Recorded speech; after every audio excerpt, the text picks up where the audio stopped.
気をつけろ。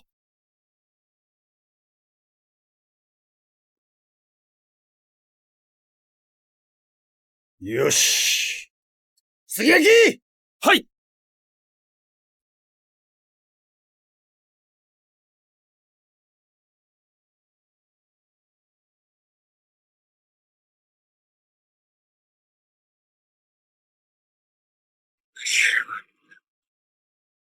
疯狂的石原，血染的樱花。恣意妄为的日本空军再一次向世界人道主义发起挑战。10月8日中午，11架日本军机对锦州实施了轰炸。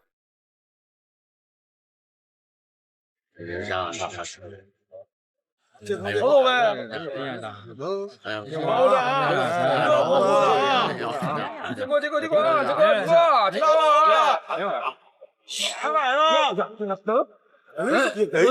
飞机啊！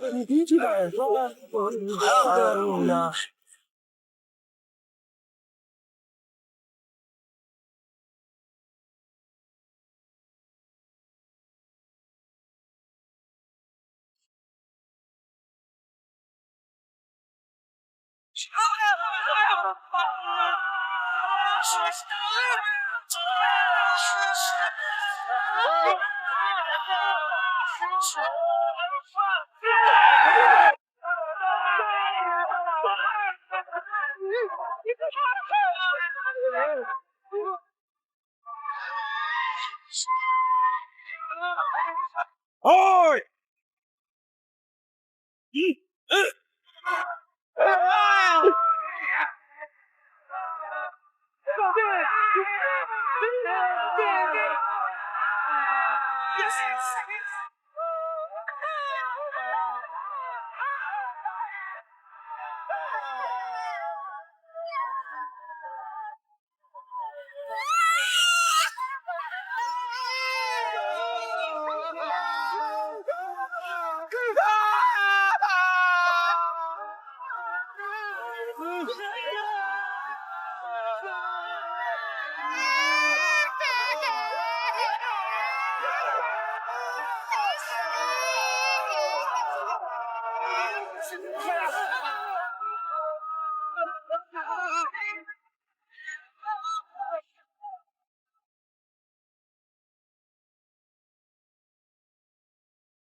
蒋介石还在为国联决议沾沾自喜，白山黑水间却早已血光一片。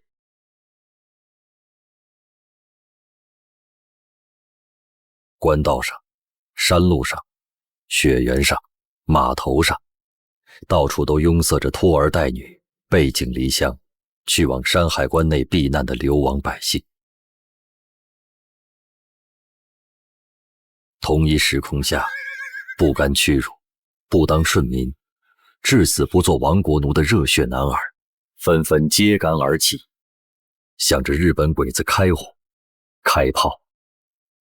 一批又一批中共党员紧急赶往新的战斗岗位，直接创建反日游击队，开辟东北敌后战场，发动群众开展东北游击战争。日军大兵压境，长城一线战事一触即发。长城喜峰口，面对日军铃木、服部2个旅团一波又一波的轮番冲击，万福林的第53军眼看顶不住了。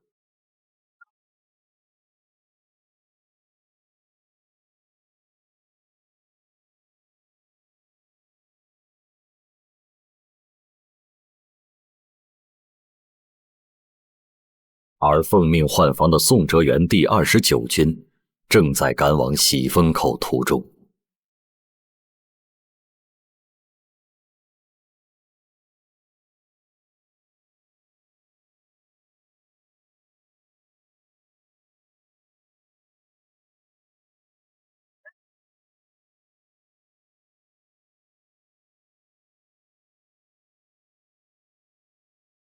表情に必ず気方向ロバさんコーチを占領せよ。暗くなる前に取れなかったら戦士を確保せよ。はあ！兄弟们，邓禹要带着大家去杀鬼子。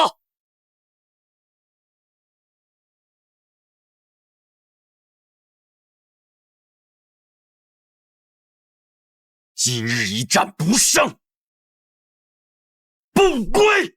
不胜不归！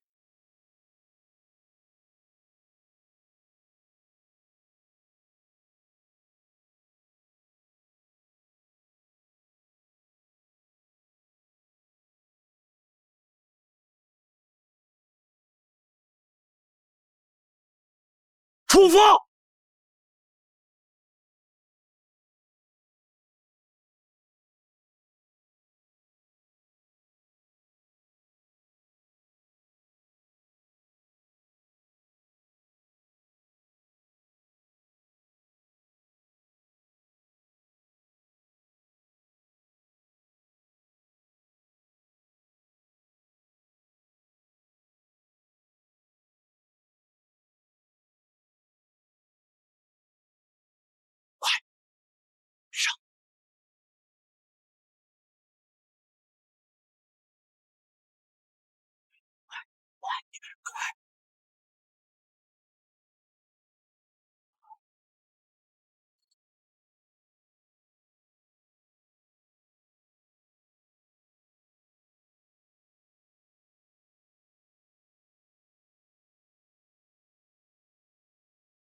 鬼子！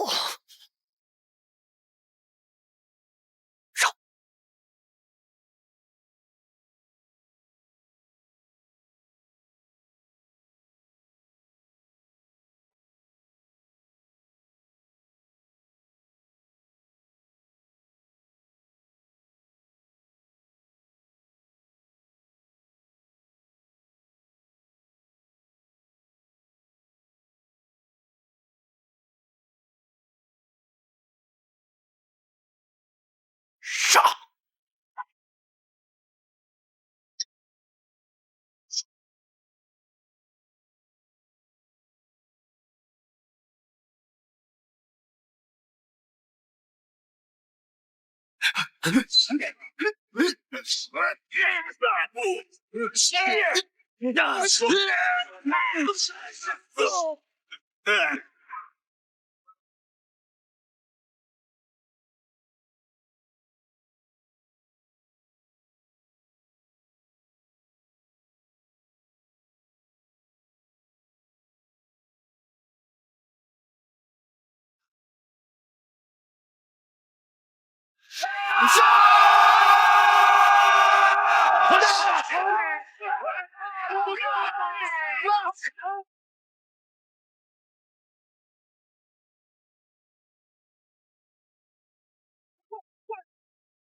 旅长，这屋里全是弹药，全给我炸了！是。让日军闻风丧胆的赵登禹部大刀队如神兵天降。战斗约2小时，敌寇被大刀砍死数百，长城之坡尽弃一失，敌锐气为之一挫，无力反扑，纷纷北退。捷报出班，震动全国。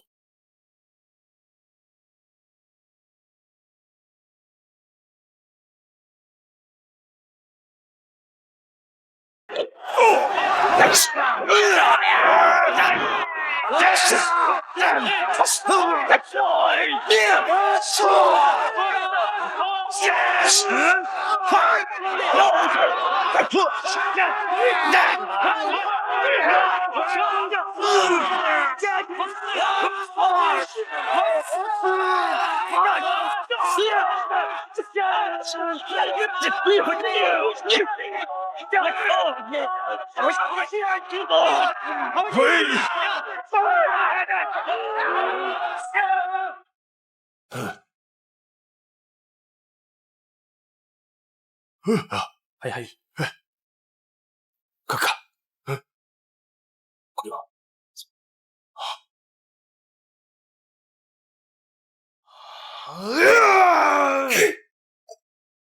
頂上前線指揮官、坂本中将に打台せよ。紀方公の戦いは、皇軍の威厳を損なうものであった。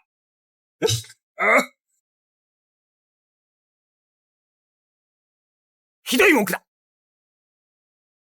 先生に来てみよう。ここまで言われるのか。入れ。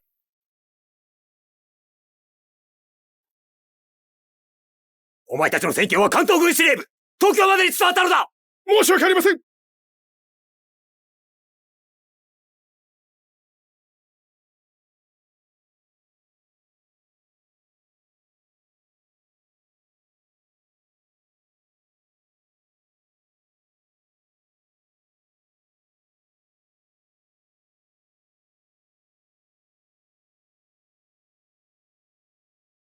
お前もしようか。はい。各部隊、飛行隊、歩兵連隊に命ずる。午後2時、強行攻撃せよ。は。日军服部旅团向喜峰口发起新一轮攻击的同时，铃木旅团向罗文峪扑来。日军意图很明显，喜峰口受阻，那就去你西线薄弱处，另撕一个口子。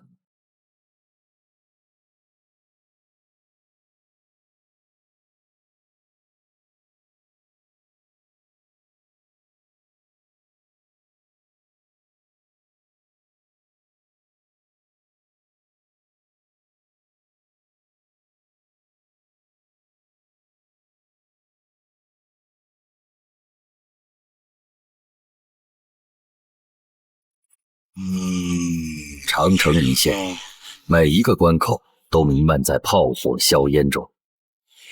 我守关将士上下用命，合力同心。第29军在喜峰口大刀喋血，第17军在古北口、南天门舍命搏杀，第32军在冷口激战震撼。刀光剑影，战局百变。日军挥师滦东，日军攻陷冷口，日军猛攻喜峰口，战斗僵持不下。阎锡山发来电报，请缨抗战。宋哲元请缨抗战，傅作义也请缨抗战。还有吗？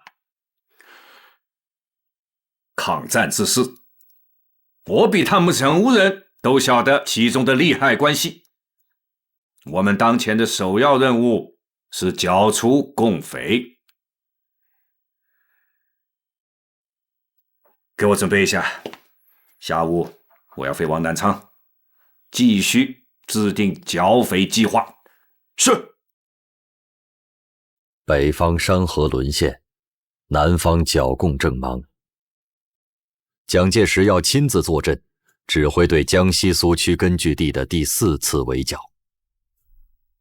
哎，蒋委员长这是去哪儿啊？你看你这送行的，他能去哪儿啊？去前线。去打日本人去了？你梦见鬼了吧？他去江西剿共了。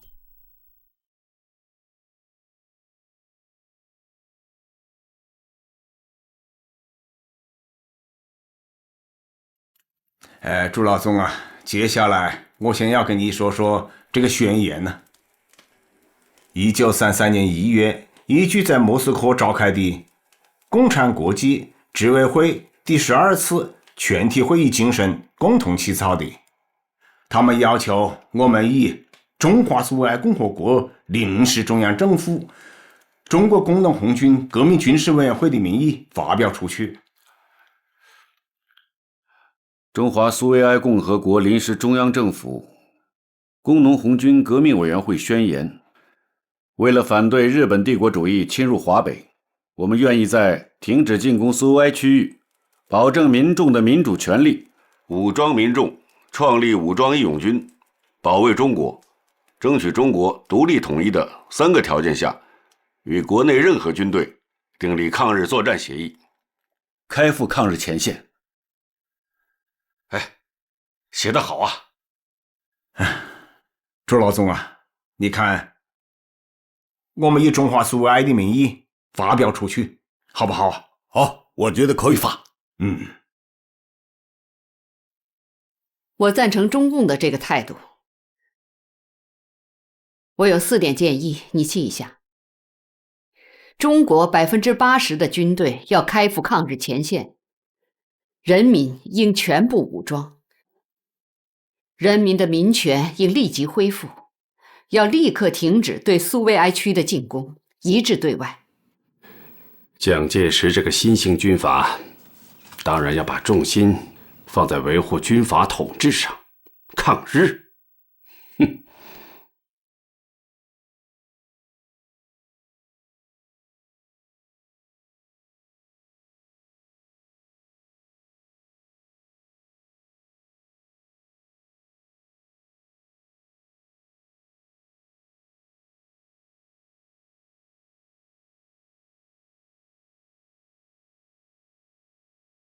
この戦で、我が大日本帝国の軍の威光はさらに高まりましたな。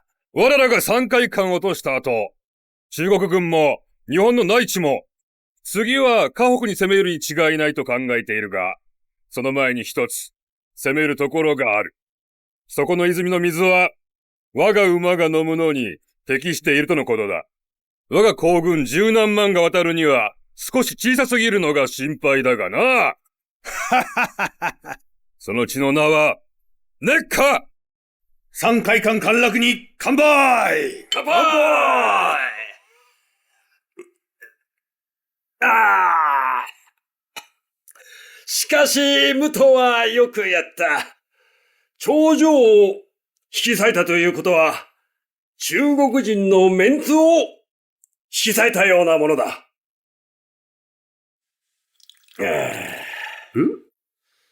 道場、君の祝いなのに、嬉しくないのか？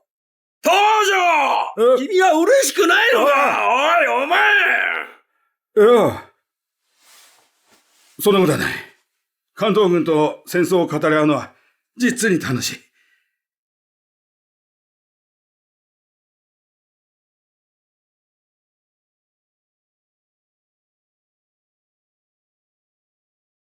国立校。国立校？これが七里。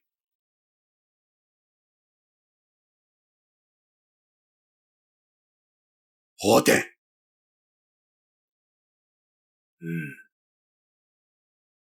山海関。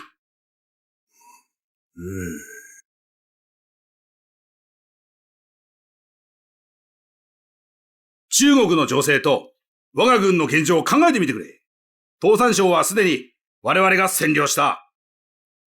あとは、関内、河北、華中、華南、西北、遥か遠くには資源豊富な富を蓄えたチベット、天山がある。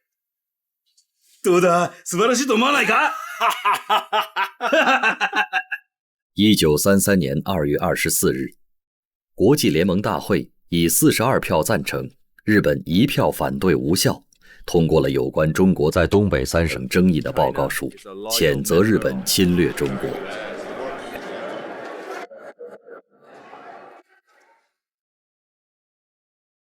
Dans le cas contraire, la Ligue des Nations va répondre violemment d'une action très dure pour conserver la paix. Comme vous savez, ces 4 gouvernements, leurs ambassadeurs ont quitté Tokyo. Et d'autres, des hommes d'affaires, ont suivi le même. Nous espérons que la Chine et le Japon prennent en compte les avis des Nations Unies, mettant fin à leur conflit et trouvant un accord de manière pacifique. 去把法肯奥森把我找来。是。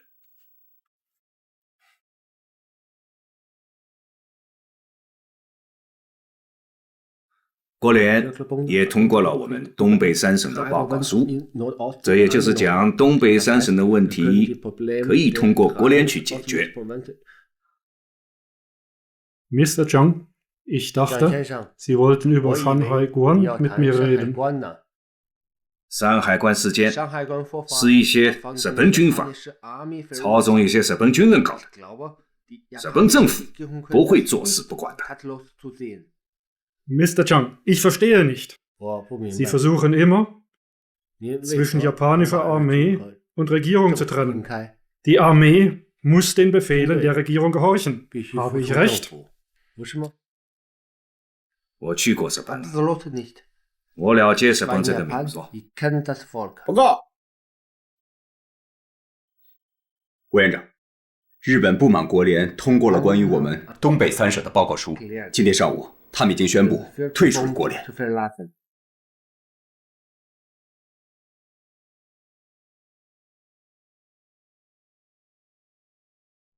Mr. President, Japan just announced it's withdrawing from the United Nations. Oh, so Japan wants to be an international orphan. Do we need to address our countermeasures against Japan? Yes, we can sell them our military supplies. To help us to recover our financial crisis? Yes. Internationale Gemeinschaft? Wovon reden Sie? Glauben Sie, dass sich jemand für den Völkerbund interessiert? Es ist wahr. Wir Deutsche werden von der Welt als Bürger zweiter Klasse angesehen. Es ist Zeit, über den Austritt nachzudenken. But I told them they're not afraid of the League of Nations sanctions? Sanctions? Not everyone is obeying the League of Nations ruling against Japan. Let's see this Asian tiger be trapped in China. It'll be too busy to see what we are doing in other parts of Asia. The Chinese have a saying, let us sit on the mountain, watch the tigers fight. So, let's watch them attack each other? That is correct.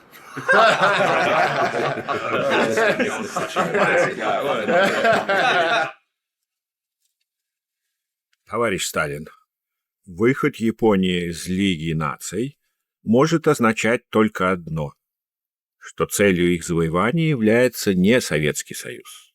Не знаю, может быть. Но то, что мы получили временную передышку, значит только, что в рядах империалистов начался раскол. Следует, что нам пора вмешаться в дела Лиги наций. Считаете ли вы, что нам пора вступить в ряды Лиги наций? Я считаю, товарищ Молотов, что большевики должны научиться воевать на всех фронтах.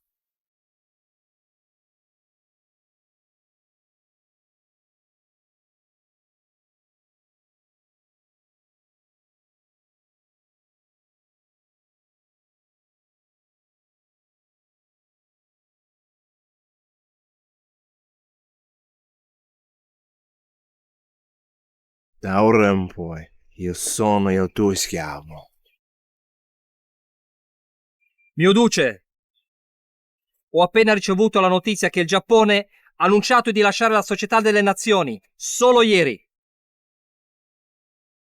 Oddio! La Società della Nazione!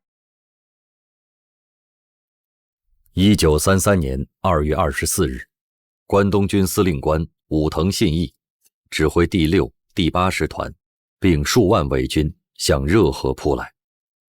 第6师团经通辽向开鲁、赤峰方向挺进。第8师团由义县出发，向朝阳、建平、承德方向攻击。日军第14混成旅团由绥中向陵园方向进攻。在坦克、装甲车的配合下，日军3路进犯。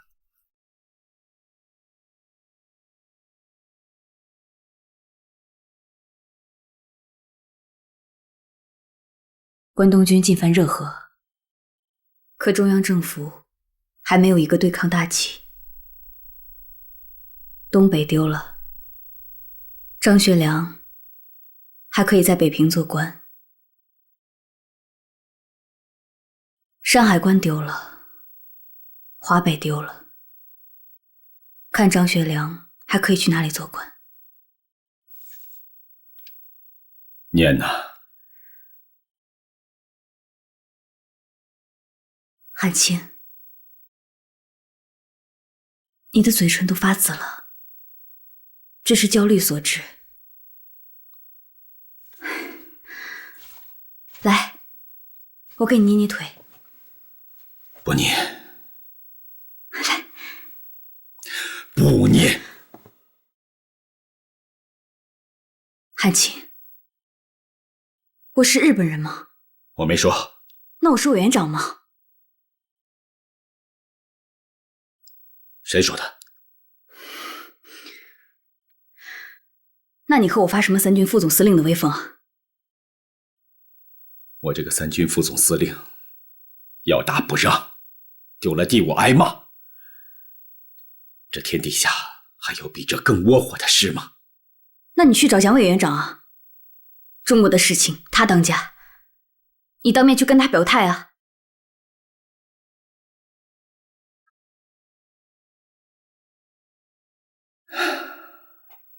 小妹，别生气，我找他当面说去。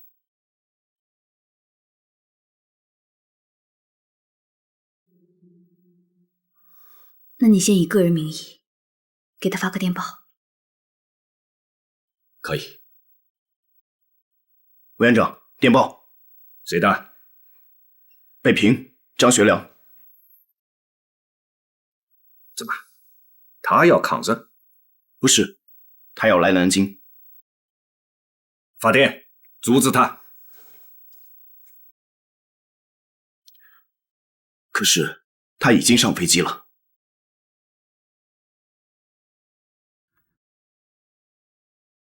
委员长，他既然来了，咱们就赢。这次他可能是带着满肚子的事情来的，得认真对待啊。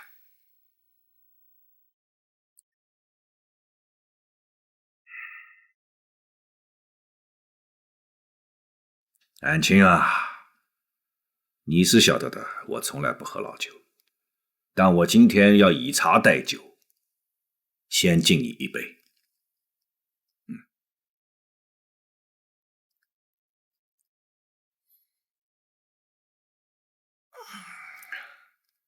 这一口是为了汉卿的委屈而喝。外界都在传你是替我受过。委员长，今天就我们2个人，我们2个人可以畅所欲言。你腹中有什么委屈、怨言，全部道出来。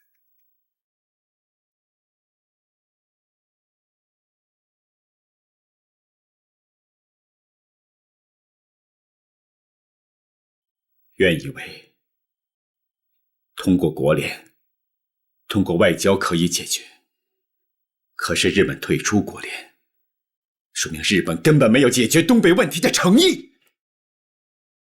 他们占据晋州，说是关东军军方所为，但本庄法案刚回到东京，就提拔到了他们天皇身边。这说明政府是支持军队的，说明他们天皇是支持关东军的。学良，恳请中央关心一下华北。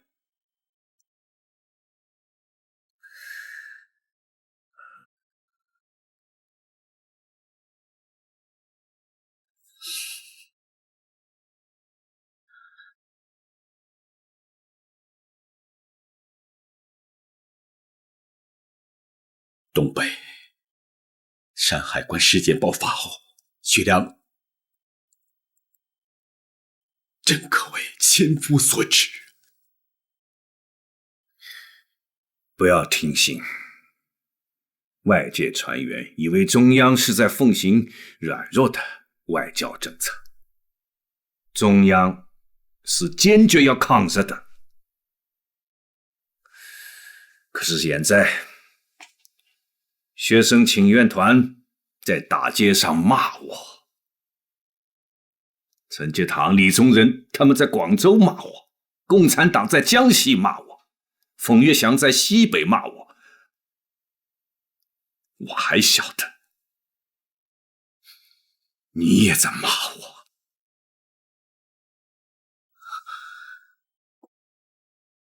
薛良不敢，要抵御一切外辱，唯有先剿灭共产党，否则就是后患无穷。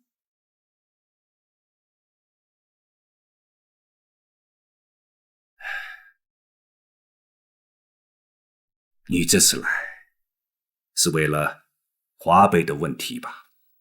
薛良此次前来，就是冲着华北问题而来的。好，华北就由你代替我全权指挥。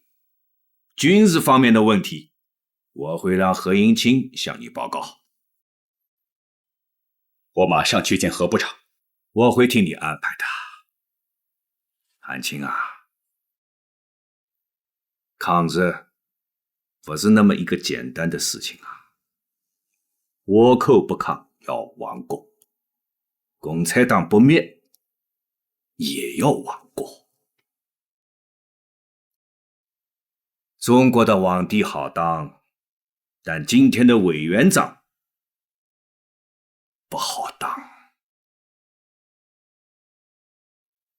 我们既然是同舟共济，那也要风雨同舟。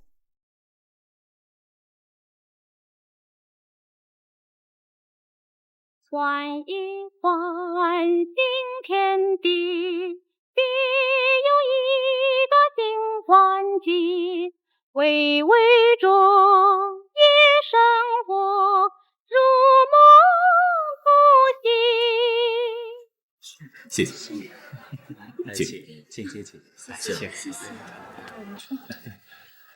坐啊。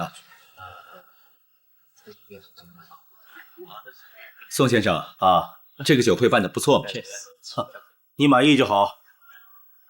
委座的意思，在华北成立2个方面军，第一方面军由宋哲元指挥，第2方面军由张作相指挥，你是总指挥。这回为了加强华北的力量，委员长已经同意把税警团都开上去了。装备不错呀，比一个师还大。那可是宋部长的部队。这中央有决心，学良有信心呐。委座的意思是，中央和华北抗战决心很大，要让全国人民知道一下。来，学良不会辜负蒋委员长的期望。好。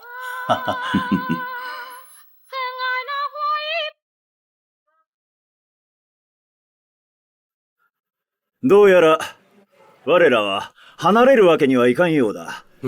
関東軍も我々から離れられん。中国が我々をさらに必要としているのだな。失礼いたします。おう。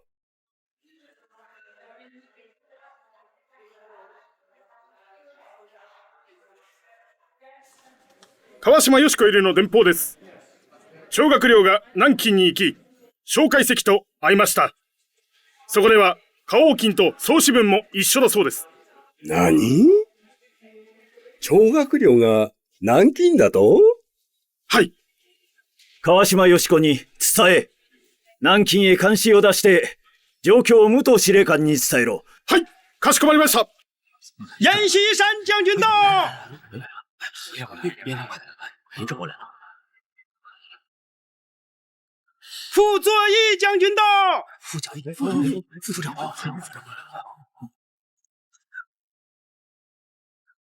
于学忠将军到！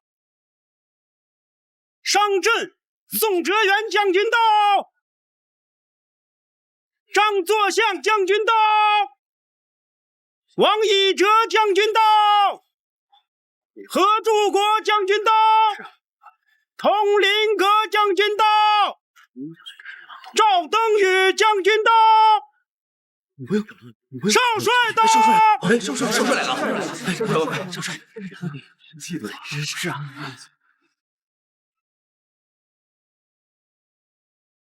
少帅！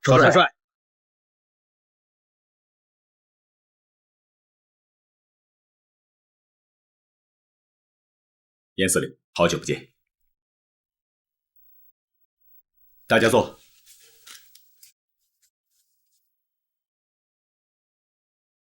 我们中国军队早就应该开这样一个会了。我等这个会已经等得太久了。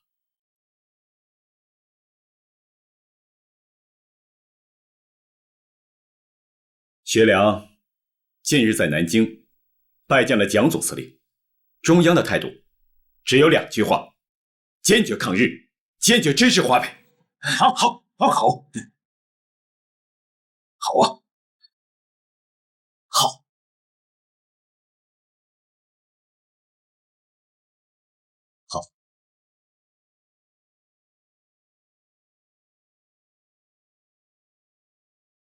今天，北方27位将军在这里集合，目的只有一个：通电全国。918事变之初，我为尊重盟约，托请国联裁判。我将公理比试强权，我愈让而愈争，时愈久而愈演愈烈。占东北，侵山海关，中华民族不是懦弱之邦。有幸成功，土可复我河山，雪莫大之耻辱。倘不幸不成，亦可振我军誉，扬我民族精神。诸位将军，让我们开始吧！好。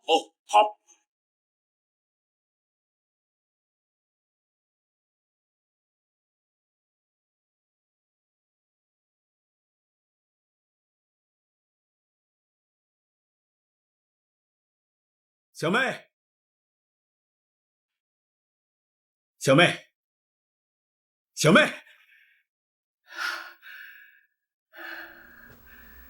痛快，人生难得痛快。喝酒了？胸中快垒，岂是杯酒消得？好久没看你脸色这么好了，汉卿。日本人还我河山。今朝扬眉吐气，明朝宏图大展，老帅泉下有知，会很开心的。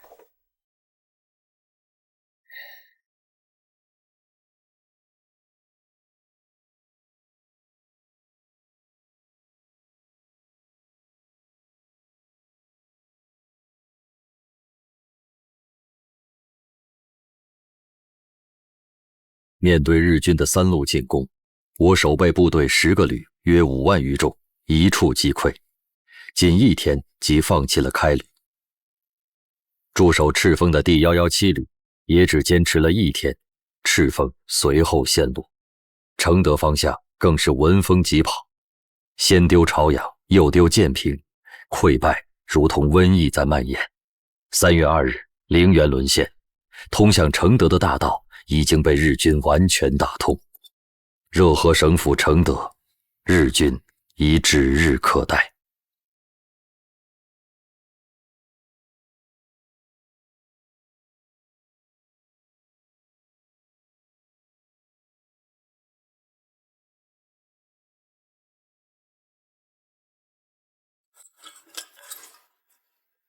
喂，朝阳北票都丢了，怎么回事？张副司令，给我接汤玉莲说话。我是唐玉林。朝阳北票都丢了，怎么回事？报告张副司令，是卑职失察，误用了蠢材。等战事过后，一定上报，请求处分。承德方面怎么样了？副司令请放心，承德防守固若金汤。日本兵再凶，也难敌我以逸待劳。唐某决心战至最后一兵一卒。有汤玉麟在，就有承德在。汤主席，你与先父可是生死之交，非他人能比。如今你重任在肩，承德、热河可就全靠你了。我这就调兵遣将，火速增援，坚持5天怎么样？5天？呵呵，半个月也不成问题啊。好，不可掉以轻心。是，副司令，您就请好吧。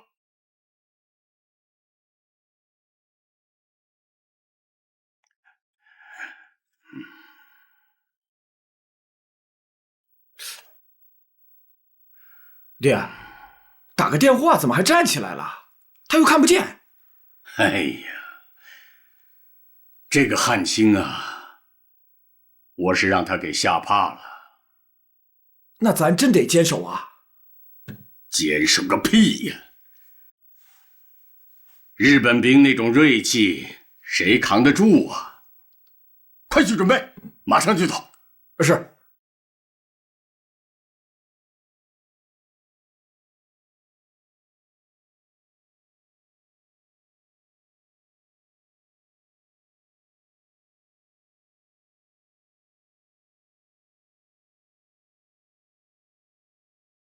跟上！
报告，副司令，今天上午日军占领了热河省府、承德。日军已经把热河占了。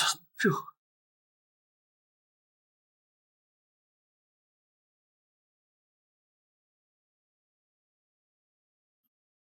不对，我昨天还跟汤玉麟通过电话呢。汤玉麟昨晚已经弃城逃跑了。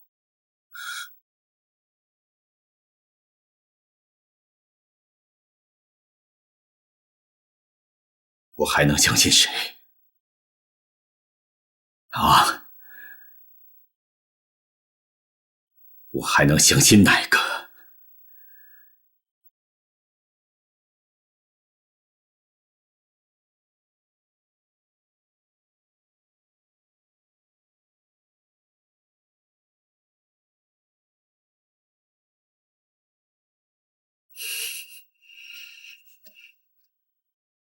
给我出4根金条，通缉汤玉麟，以免生变故。先斩后奏。是。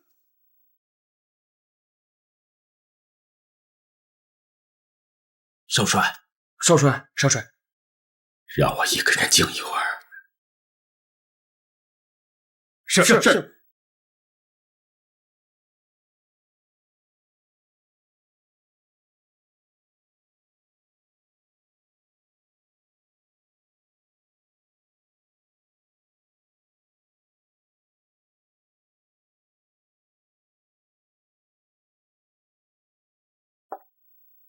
小妹啊，真梦啊！还没醒，就成了泡影。话不能这么说，失也，非战是罪也。优柔寡断，何以为将？我一退再退，结果怎么样？北大营，东北3省，我还不如他马占山一战成名，流芳千古。我张学良一败涂地，遗臭万年。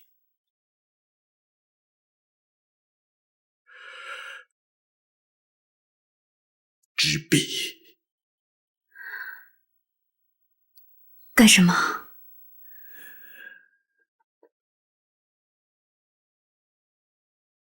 辞职。委座，怎么给张学良回电？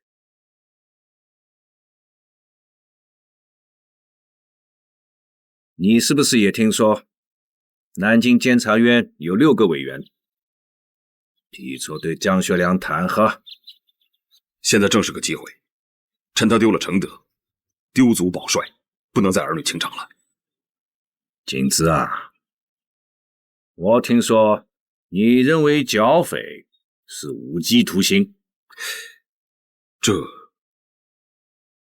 我明天去武汉，再去保定。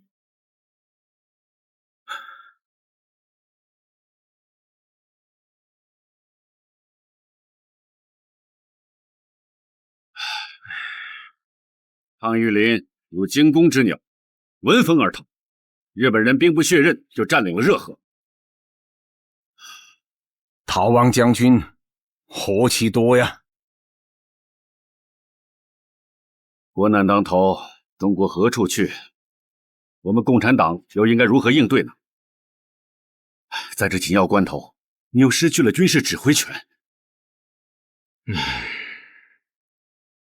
为北为干忘忧国，所以嘛，我要考察农村，考察农民，看看中国的出路到底在什么地方。现在最大的事情就是如何把日本人赶出中国去。只要中国的民众彻底觉醒，那么这就是一股不可抗拒的洪流，任何人任何困难都阻挡不了这股力量啊！关键是如何唤起民众。中国共产党应该负起这个责任来，我们中国共产党人也必须要负起这个使命来。敬礼！礼毕，副总司令。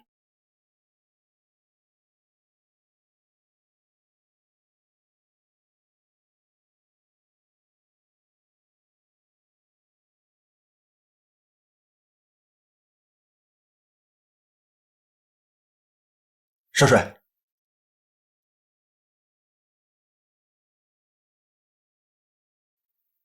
给我接蒋委员长行营。我是张学良。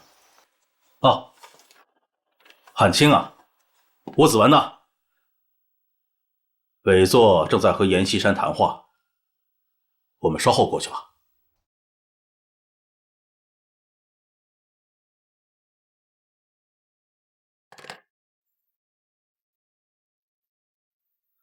我给他斗大的一颗心，他换我真别那么大的眼儿。What did he say?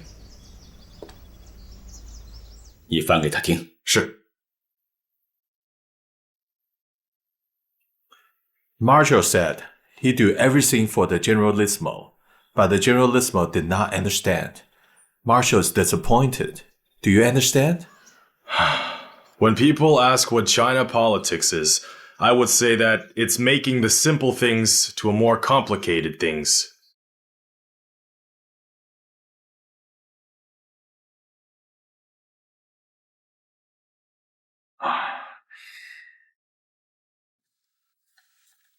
An卿啊，委员长，让你受累了。雪莲不怕受累，怕的是心寒。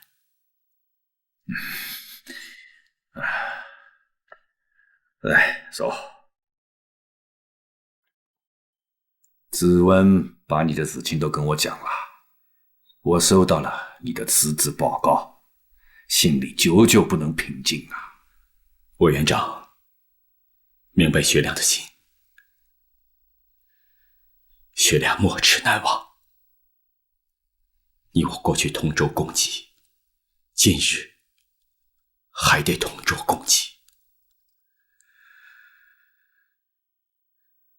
现在有风浪了，船又小，若不让一人先下去，若浪轻船翻，你我同遭灭顶之灾。中国可以没有学良，却不能没有委员长。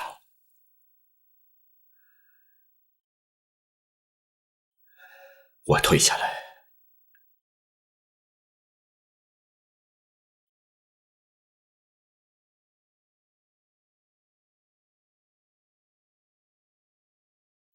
也好，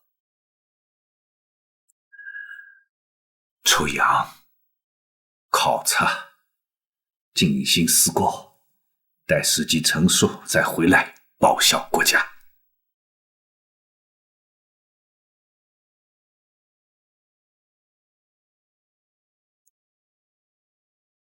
我会精心思过的。好，子文呐，这件事情就交给你办了。出国的手续我来办吧。但是汉卿啊，出国之前恐怕你得在上海小住一段时间。是啊，现在时局很复杂，如果决定了在上海住一段，那我就让杜月笙来关照他。你抓紧去办吧。好。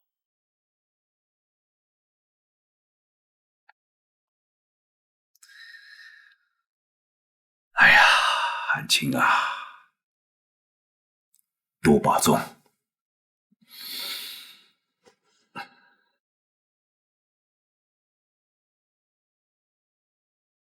再见。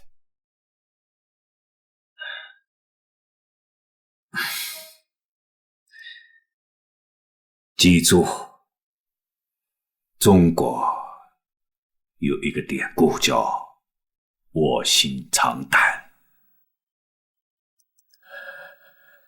中国的典故，我要是知道的再多一点就好了。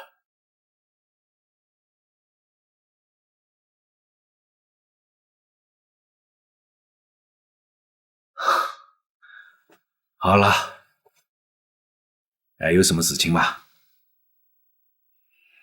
有，讲。一个不抵抗将军。不是不抵抗，是你没有抵抗我。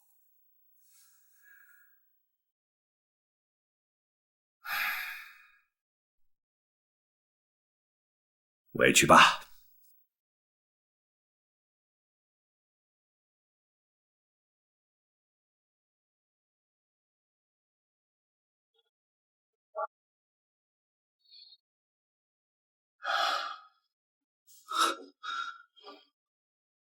我就说4个字。哪4个字？该抵抗了。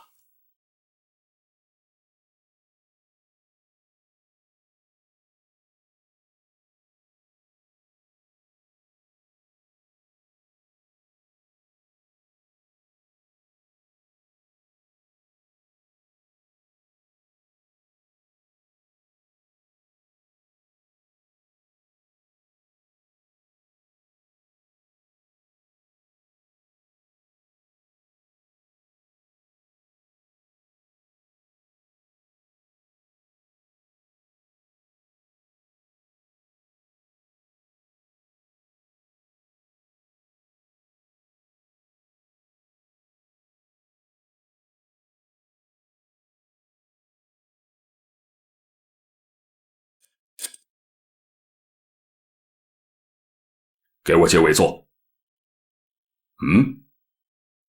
好，我等着。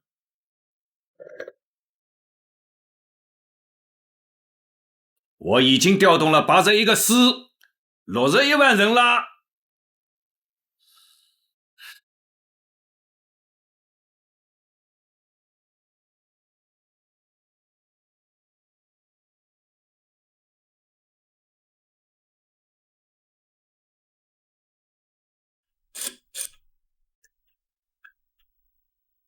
给我接尾座。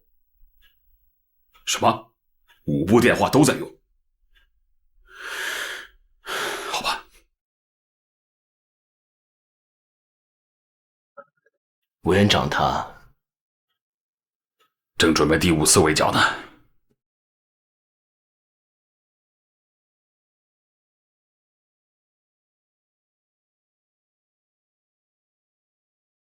委座。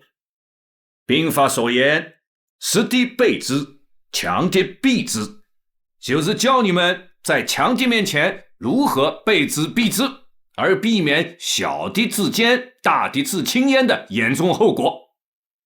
目前绝不要轻言什么抗日，欲抗日先剿共，攘外必先安内，违者严令处置。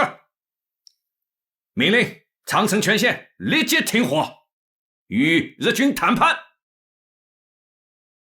是。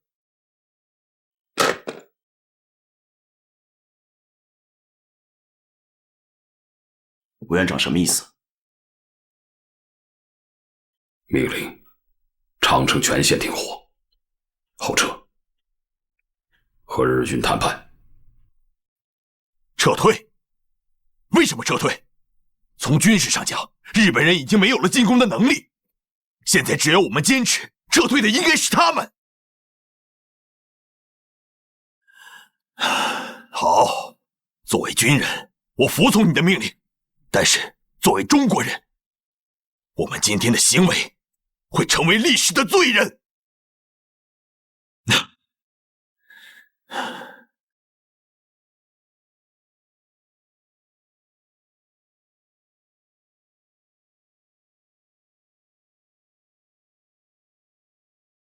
命令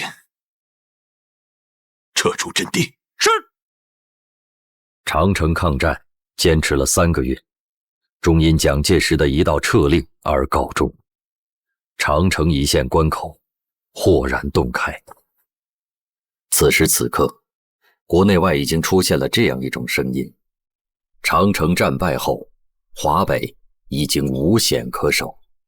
日军突破长城，并没有就此罢休，而是3路挺进，一路逼近通县，一路占据湘北，一路抵达顺义。何应钦遵从蒋介石旨意，于1933年5月25日派密使傅密云向关东军司令官武藤信义提出停战提议，继而又于5月31日派全权代表在塘沽同冈村宁次签订了塘沽协定。这份丧权辱国的停战协定举国大哗，不忍看，不想看，有志者奋起行动，还我河山。冯玉祥以诗明志，6月15日在张家口组建察哈尔抗日同盟军，反对国民政府的妥协外交，通电武装保卫察哈尔。1周之后，冯玉祥任命方振武为抗日同盟军北路前敌总司令，吉鸿昌为北路前敌总指挥，率军北征。同盟军连连告捷，国民政府却视为义气。在何应钦3路大军围堵下，至8月9日，冯玉祥被迫撤销抗日同盟军总部，辞去同盟军总司令之职。冯玉祥、吉鸿昌的察哈尔抗战仅仅坚持了55天。蒋介石不顾社会各界的反对，继淞沪协定之后，终于还是和日军签署了塘沽协定了。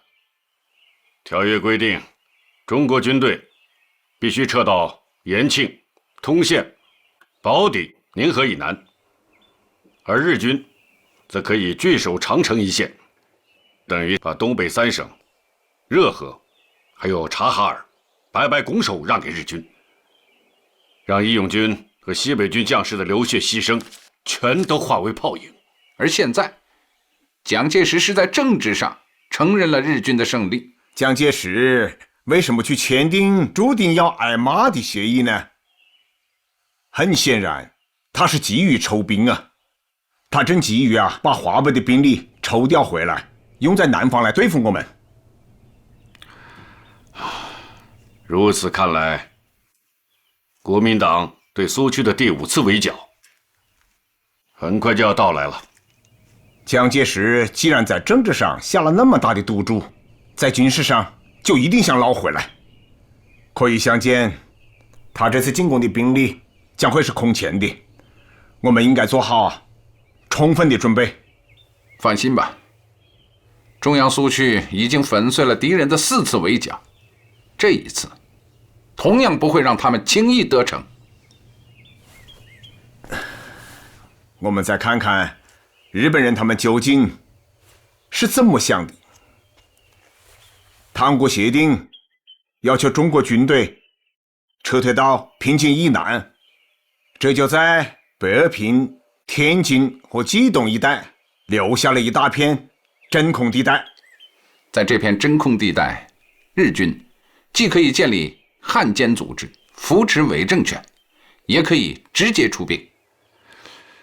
平津是华北的门户，一旦被日军控制了这里，华北的大门就立刻被打开了，形势十分凶险。他们正在等待时机，制造事端。他们正在谋划要把华北变成第2个伪满洲国，企图进一步地侵吞我们整个中国。さらに大事なことは、東進鉄道問題の紛糾により、ソ連が絶え間なくウラジオストックに兵を増やし続けております。あなたの考えはいかがですか？私はこれらはいずれも大したことではないと考えます。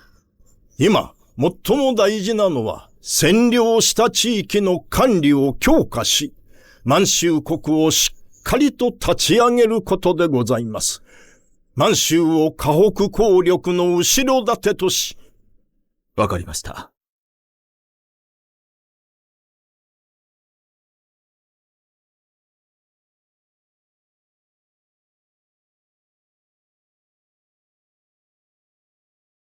难怪人们都说，在意大利，每栋建筑都不一样，都有它自己的特点。是啊。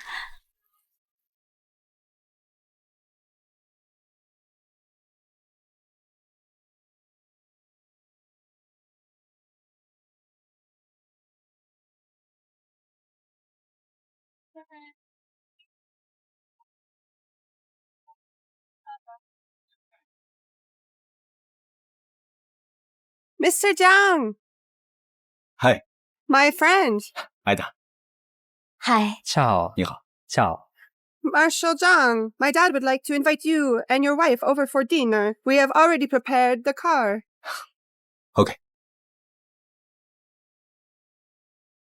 小妹，我还是不去了，你跟大姐去吧，我回去照顾孩子。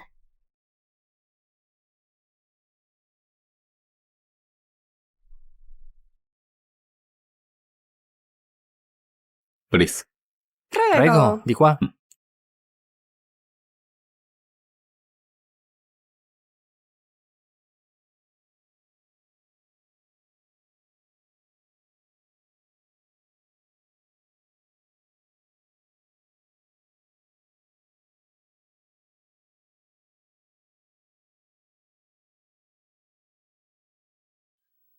Alla salute. 好，干杯。Alla salute.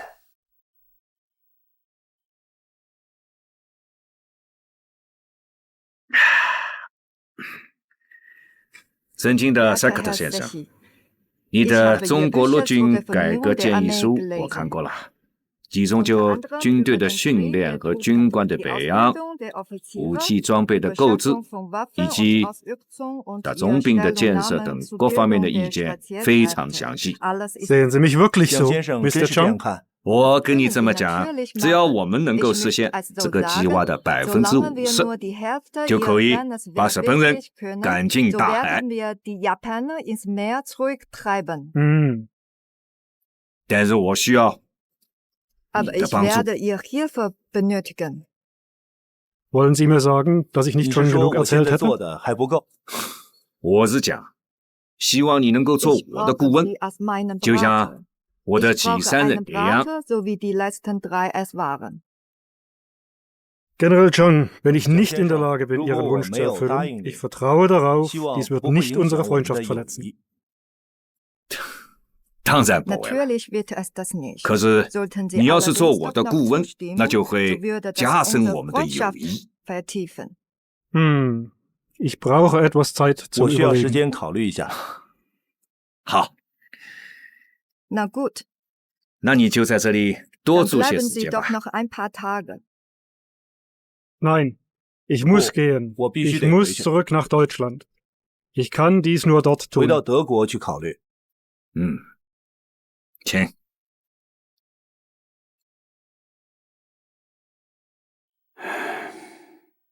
欧阳小姐，塞克特要走，作为他的保健医生，你是有责任的。我做错了什么？没错，有时候不做就是错。我真的不知道我错在哪儿。有一句老话说得好啊，留恋一个地方，往往是想念那儿的一个人。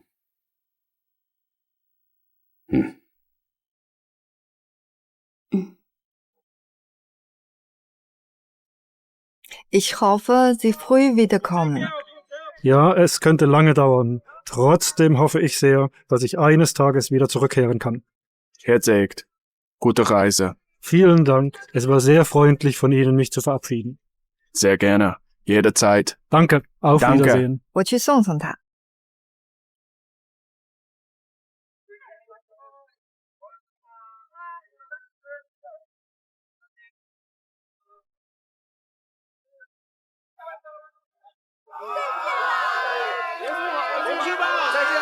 Fräulein Ouyang. Bitte, geben Sie dieses Buch General Zhang. Sehr wichtig. “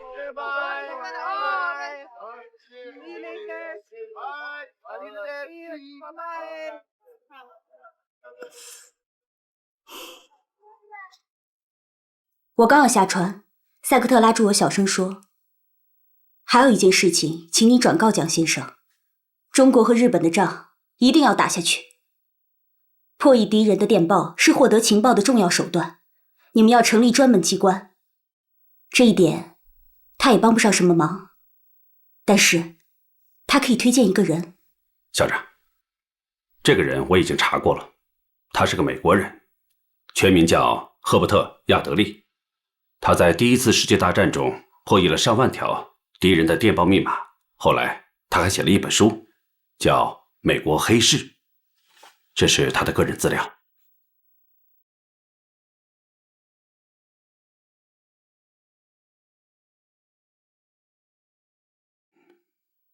去吧。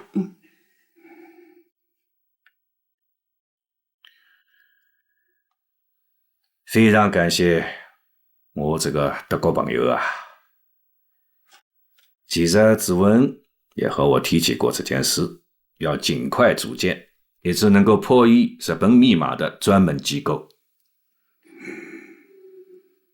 现在看来是时候了。这件事就交给你来办了。是，校长。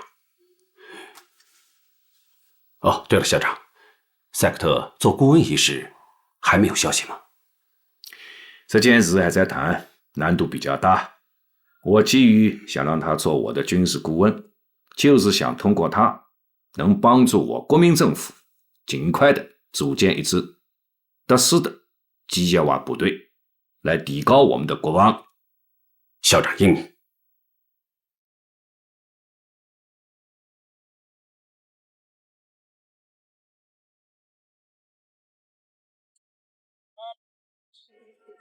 Wie Sie wissen, hat Herr Chiang Kai-shek der deutschen Botschaft ständig aufgewartet, sie nach China zu einsenden. Aber aus der diplomatischen Position ist die deutsche Botschaft nicht einverstanden, weil wir bald ein Abkommen abschließen werden. Japan will es nicht, dass Deutschland zu nah zu Chiang Kai-sheks Regierung steht. Dieses Problem ist, Deutschland will auch nicht diesen großen chinesischen Markt für militärischen Waffen verlieren. Mit allem Respekt, Herr Botschafter, ich muss Sie unterbrechen. Ja, China braucht deutsche Waffen. Aber was China noch mehr benötigt, sind die Fähigkeiten und Instrukteure aus Deutschland. Denn gerade jetzt befinden wir uns in einer militärischen Übung und Vorbereitungstraining für den Kampf. Wenn wir den Chinesen diese Dinge anbieten können, haben wir sie in der Hand. Wenn wir das nicht anbieten können, werden sie sich meiner Information nach an Frankreich wenden. Und wenn das passiert, haben wir China komplett verloren.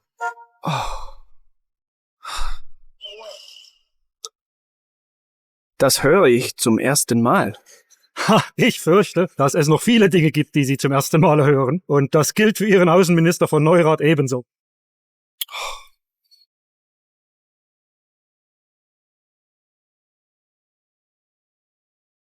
Zhang 将军，您的欧洲之旅终于得偿所愿。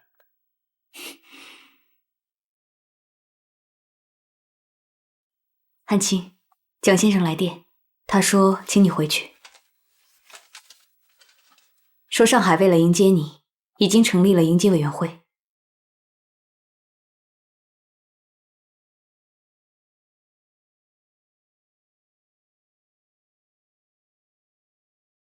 好，马上回国。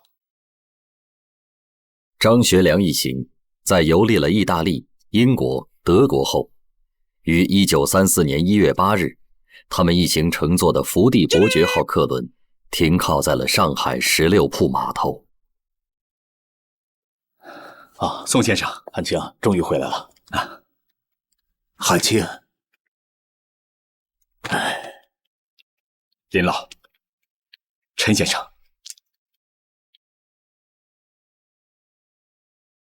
夫人，我们走吧。好的，请吧。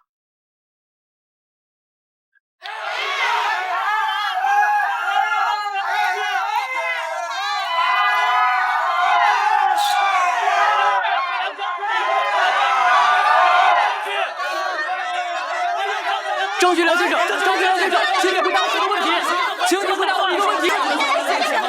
将军，你说一下吧。学良，此次回国是应蒋委员长之电召，本人是中国之国民，为中国而出国，为中国而回国，但求能尽国民之责任而已。学良此次赶赴欧洲考察，印象和感想颇深，实非片言所能尽的。张先生，我有一个问题，您此次回国有什么打算呢？学良此次回国，今后一切行止，悉听命于中央，愿在蒋委员长的领导下为国效力。好，说得好，你说的太好了，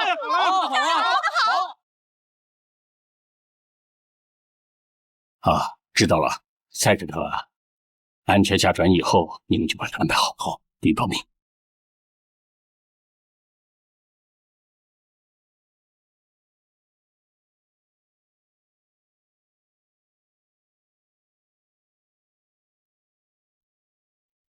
新しい武官長です。宮様、ご無沙汰をいたしております。ほどなく我々は王道楽土を作ります。本日は新しい町の計画図をお持ちいたしました。見せてください。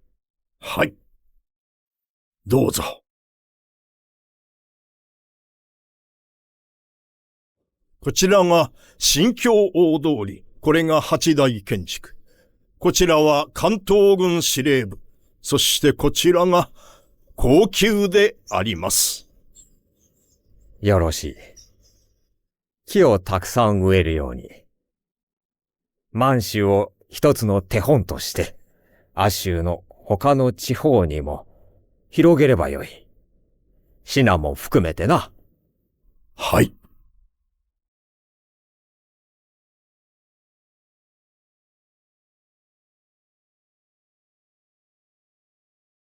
皇上，这天凉着呢，您把帽子戴上啊。天凉吗？凉着呢。我怎么觉得浑身都发热呢？哟，皇上，您那是心里头暖和，你身子骨受不了啊。皇上，您戴上吧。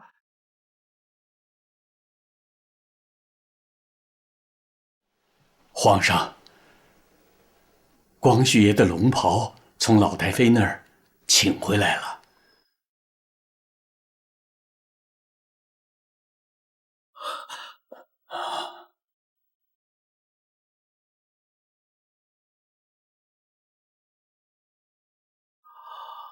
皇上，林义龙说，您不能穿大清朝的龙袍，只能穿满洲帝国陆海军大元帅的正装。不穿我大清的龙袍，我来这苦寒之地干什么？就是为了打元帅服吗？皇上，是臣等无能，有辱祖宗啊！皇帝陛下，皇帝陛下，皇上。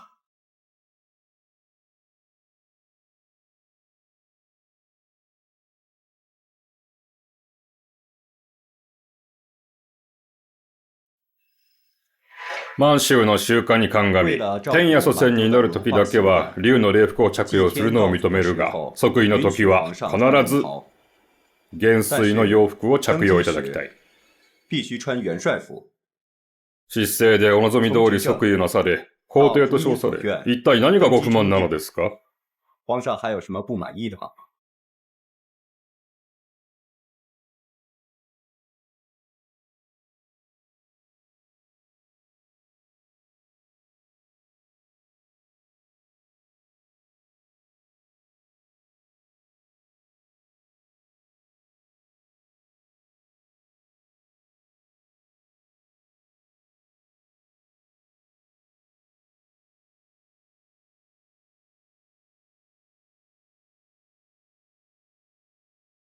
皇上，老臣，皇上，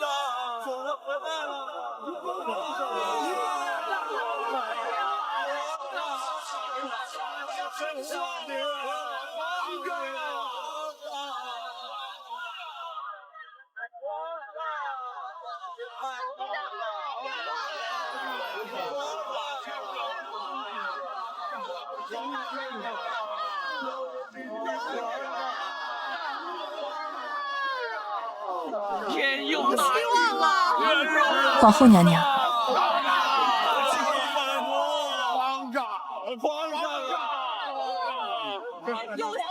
皇上，老臣回到这边去了，老臣跟您请安了。东北3月的寒风中，用黄土堆砌起一个象征性的天坛。诚惶诚恐的溥仪终于迎来了他梦寐以求的诰天即位古礼，宣布登基。从这一天起，溥仪抛却了执政名头，又可以堂而皇之做皇帝了。伪满洲国改为满洲帝国，年号康德。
鲁迅先生，你身体好吗？谢谢会长的关怀，咳嗽轻微些了。你要知道，你的生命并不只是你个人的，而是属于中国和中国革命的。说得好啊！我们现在都应该把生命和身体看作是中国革命的。如今清废帝又派一帮小丑在长春粉墨登场，这就是历史的倒退啊！大中国又分裂出一个小满洲，什么皇帝？分明是日本人扶持的傀儡。乱臣贼子，国人皆曰可杀。日本人贪婪的野心是不可估量的，伪满洲国只是一个开始。对于中国，他必于最终吞没之而后快。唤醒民众，我们的责任就是让民众知道事件的真相，知道日本人分裂中国的罪恶目的，知道这个末代皇帝如何贼心不死，置耻辱而不顾，心甘情愿地去抱日本人的大腿。国民觉醒，才是中国真正的希望。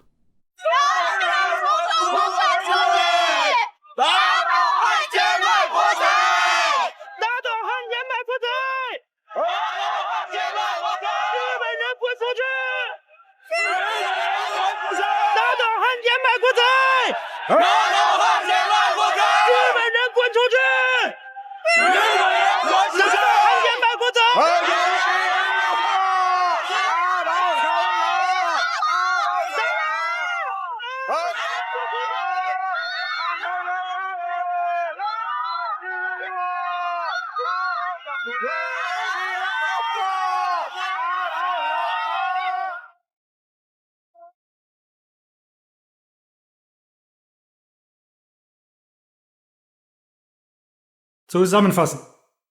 Gebe Ihnen die 3 Prinzipien der chinesischen Armee. 3个指导思想。Erstens.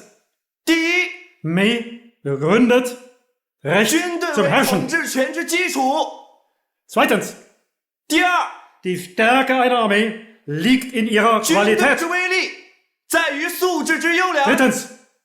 第三， das Potenzial zu realisieren, 军队作战潜能 braucht jede Armee ein starkes, trainiertes 军官团教 Offizierskorps. 之培养， Dieses Potenzial zu 由此你们可 aktivieren, 知， müssen 军事强权 Offiziere 在国家政治 starken 中的巨大作用， nationalen Führung 这必须 dienen, 是 mit einem 一 Ziel 心一德 und 的 einer Vision. 一元化领导。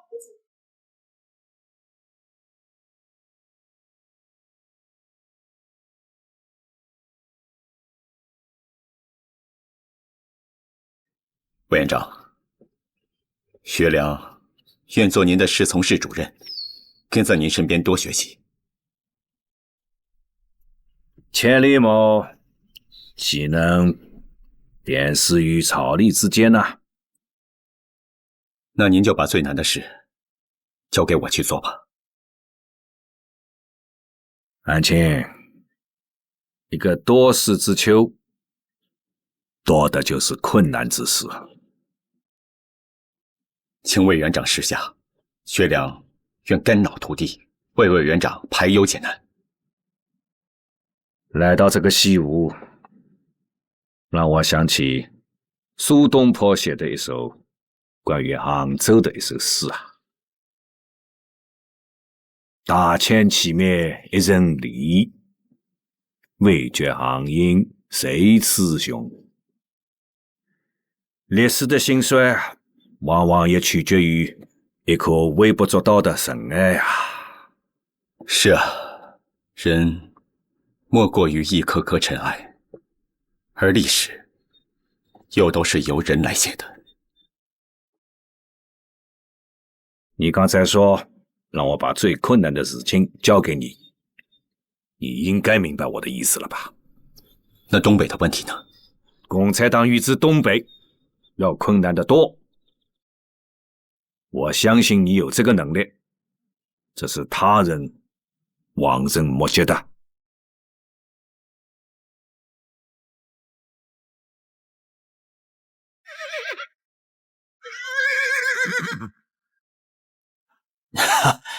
哎呀，主席，马骑得很好啊！主席说好，我就更有信心了。好就是好啊！隋同志真不愧是马上虎豹啊，水中蛟龙啊！谢谢主席夸奖。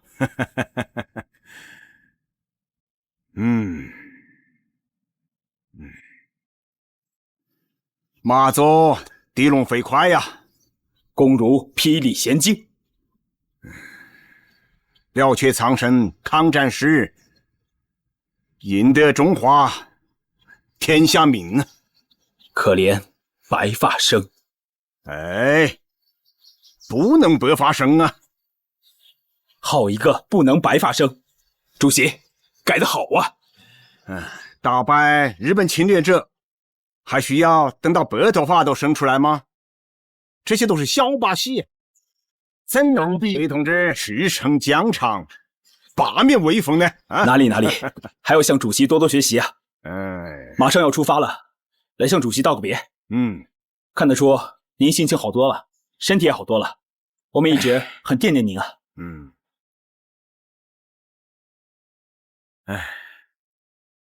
有人呐说我已经死了，令共产国际也给我们发来了唁电，高度评价我，说我完成了历史使命。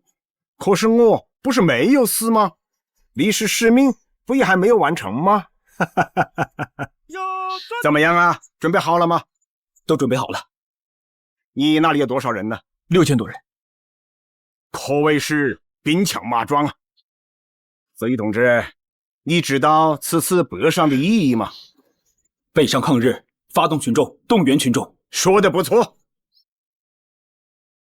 第5次反围剿的初期啊，我就说过，建议我们的红军挺进到苏浙湾地区。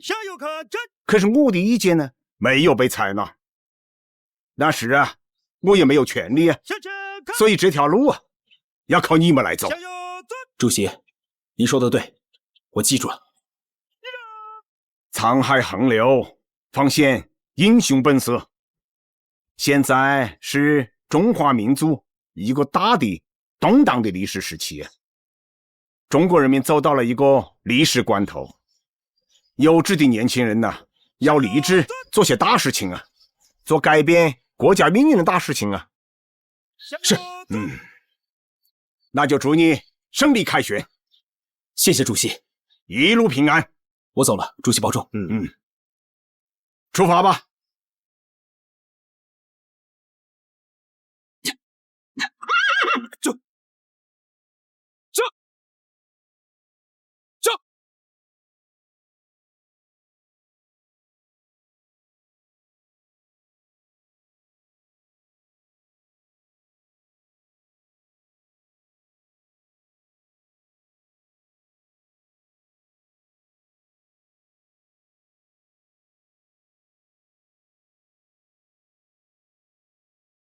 1933年9月至1934年10月，中央革命根据地红军的第5次反围剿作战，在博古等领导人实行军事冒险主义、军事保守主义的战略指导下，屡战失利，苏区日益缩小，形势日趋严重。